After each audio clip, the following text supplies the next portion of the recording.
Je suis Louis Falga, cofondateur et co-directeur de l'association Chapitre 2.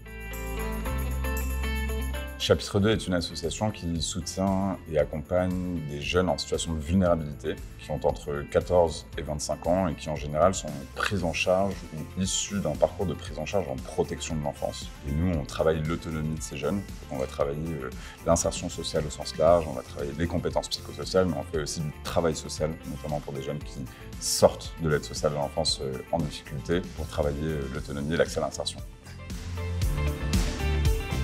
L'association a été créée il y a 5 ans et on est aujourd'hui dans une phase de passage à échelle de tout ça. On réplique le modèle sur d'autres territoires. On a ouvert une antenne à Marseille en début d'année, on en ouvre une seconde dans le Val-de-Marne. Et donc nos enjeux actuels, c'est la structuration de l'organisation, le développement, tous ces sujets à enjeu lorsqu'on passe d'une structure de 10-15 personnes qui accompagnent 200-300 jeunes par an à une structure qui a l'ambition d'en accompagner 1000, 2000, 5000 et une équipe aujourd'hui qui comprend plus de 25 personnes.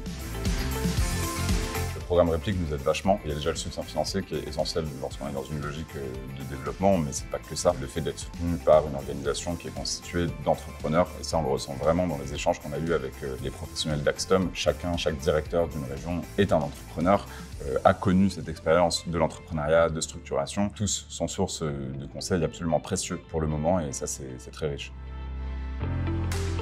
Un message pour la Fondation Axtom, ce serait merci. Merci déjà du soutien, merci de cette considération, de ce témoignage de confiance qui nous est octroyé. Nous, on a envie de travailler avec la Fondation. On ne sait pas encore la forme que ça prendra dans les prochains mois, mais c'est que le début de l'aventure. Et donc, avançons ensemble.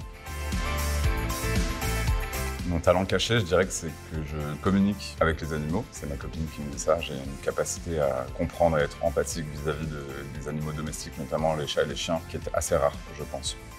Mais j'en dirai pas plus.